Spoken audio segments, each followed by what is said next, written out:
kopi Sembur di angkringan di daerah mana ini Mimi? Tidar. Ini katanya sih kopi yang bisa menyemburkan, tapi saya nggak yakin ya.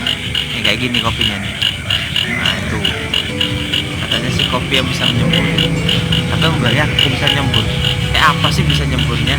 Mari kita coba bersama-sama ya.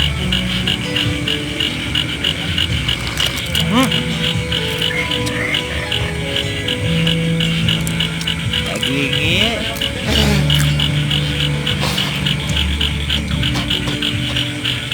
Ternyata kopinya itu bukan bisa nyembur, tapi ampasnya terlalu banyak sehingga harus disembur. Sungguh kopi yang enak, pahit, tapi kalau kopi itu tambah pahit tambah enak.